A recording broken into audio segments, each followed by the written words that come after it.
OTT చూసే ముందు ఓసారి ఇటు చూద్దాం. పూర్తి వివరాలకు చదవండి రేపటి సాక్షి దినపత్రిక. బుడమేరు వరద ముంచెత్తుతుందని ప్రభుత్వానికి ముందే తెలుసు.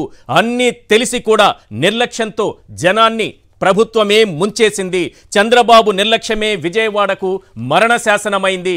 ఈ విషయాలన్నీ గ్రౌండ్ రిపోర్ట్లో చాలా క్లియర్గా వెలుగు చూశాయి.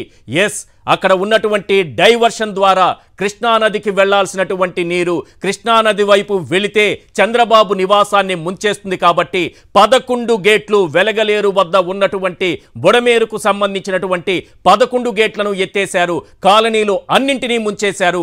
ఇదే విషయాన్ని, గేట్లు ఎత్తబోయే విషయాన్ని ముందుగా అధికారులకు తెలియజేశామని డిఈ క్లియర్గా చెబుతున్నారు.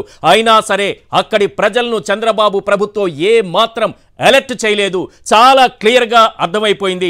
ఒక 20 పాయింట్స్ కనిపిస్తున్నాయి చంద్రబాబు నిర్లక్ష్యానికి సంబంధించి. ప్రతి ప్రశ్నకు ఈరోజు ప్రభుత్వం సమాధానం చెప్పాల్సినటువంటి అవసరం ఉంది. బుడమేరు ముంపు ప్రకృతి విపత్తు కాదు, మానవ తప్పిదమే. దీనికి చంద్రబాబు ప్రభుత్వం అవునా కాదా సమాధానం చెప్పాల్సినటువంటి అవసరం ఉంది. బుడమేరు వరద ముంచెత్తుతుందని ప్రభుత్వానికి ముందే తెలుసు. అన్నీ తెలిసి నిర్లక్ష్యంతో వ్యవహరించింది. చంద్రబాబు నిర్లక్ష్యమే ఈరోజు విజయవాడ ప్రజలకు మరణ శాసనమై కూర్చుంది.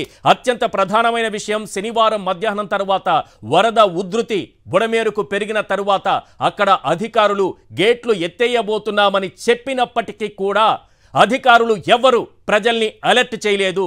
ఆదివారం ఉదయానికల్లా, అంటే తెల్లవారుజామున అది కాలనీలన్నింటినీ కూడా ముంచెత్తేసింది. విజయవాడను ముంచెత్తేసింది. మరి ఏం చేస్తున్నట్టు ప్రభుత్వం? ఎక్కడైనా సరే ఒక పోలీస్ డిపార్ట్మెంట్ ద్వారా కానీ, లేకపోతే రెవెన్యూ యంత్రాంగం ద్వారా కానీ, లేకపోతే ఇతర అధికార యంత్రాంగం ద్వారా కానీ ప్రజలకు ఒక్క హెచ్చరికైనా జారీ చేశారా? లేదు. ఒక్క హెచ్చరిక కూడా జారీ కాలేదు. ఏ అధికార యంత్రాంగము రాలేదు.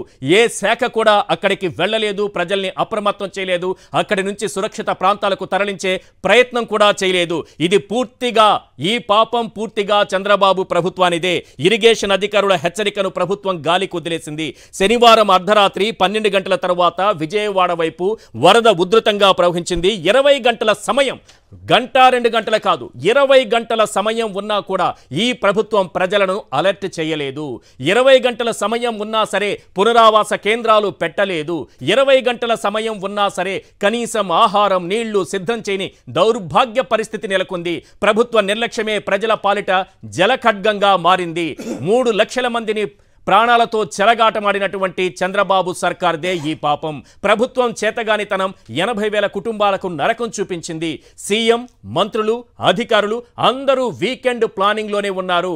3.5 లక్షల మంది జీవితాలు బురదలో కూరుకుపోవడానికి బాబు నిర్లక్ష్యమే కారణము. 20 గంటల సమయం ఉంది.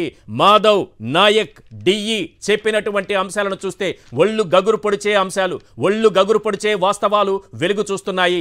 అధికారులకు తెలుసు, ప్రభుత్వానికి తెలుసు, చంద్రబాబు నాయుడు గారికి తెలుసు. అయినా ఎక్కడా ప్రజలని అప్రమత్తం చేయలేదు. సురక్షిత ప్రాంతాలకు తరలించలేదు.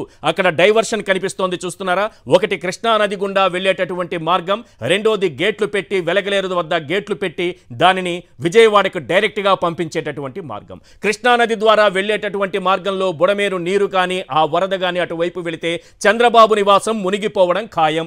ఇప్పటికి ఫస్ట్ ఫ్లోర్ అయితే మునిగిపోయింది. పూర్తి స్థాయిలో మునిగిపోయేటటువంటి ప్రమాదం ఉంది. కాబట్టే 11 గేట్లను, అసలు గేట్లే లేదంటూ ప్రచారం చేసినటువంటి చంద్రబాబు నాయుడు గారు ఏం సమాధానం చెబుతారు సార్? మీ 14 ఏళ్లు రాజకీయ అనుభవం అంటారు కదా, మరోసారి అధికారానికి వచ్చారు కదా, బుడమేరుకు గేట్లు లేవని ప్రచారం చేశారే, వెలగలేరు వద్ద కనిపిస్తున్న లాకులు గేట్లు కావా? ఆ 11 గేట్లను మీరు తెరిపించలేదా? ఆ 11 గేట్లను తెరిచిన తరువాత వరద ఉధృతి విజయవాడ కాలనీలపై విరుచుకు పడుతుంటే నిర్లక్ష్యంగా ఈ ప్రభుత్వం వ్యవహరించిందా లేదా? అదే సమయంలో అత్యంత కీలకమైన విషయం, సీఎం, మంత్రులు, అధికారులు వీకెండ్ ప్లానింగ్. ఇందులో దయచేసి చాలా మంది అర్థం చేసుకోవాల్సిన విషయం ఏంటంటే, చాలా మంది అధికారులు చేస్తున్నటువంటి పెద్ద తప్పు ఏంటంటే, చంద్రబాబు నాయుడు గారిని భుజాలపైన వారు మోయడానికి, అందరూ కాదు కొందరు భుజాలపైన మోయడానికి కారణం ఏంటో తెలుసా? ఈ రకంగా నిర్లక్ష్యంగా వ్యవహరించవచ్చు. శుక్రవారం సాయంత్రం హైదరాబాద్కు వెళ్ళిపోవచ్చు, ప్రజల ప్రాణాలను వరదలకు వదిలేయచ్చు. శుక్రవారం సాయంత్రం అయితే హైదరాబాద్కు వచ్చేస్తారు. మళ్ళీ సోమవారం మధ్యాహ్నానికి గారి తిరిగి విజయవాడకు వారు చేరుకోరు. ఇలాంటి వాళ్లే చంద్రబాబు నాయుడు గారి చుట్టూ ఉన్నారు. వీకెండ్ ప్లాన్లు వేసుకునేటటువంటి వాళ్ళు. వాళ్ళ తప్పిదం కాదా ఇది? మరి మంత్రులు ఏమైపోయారు?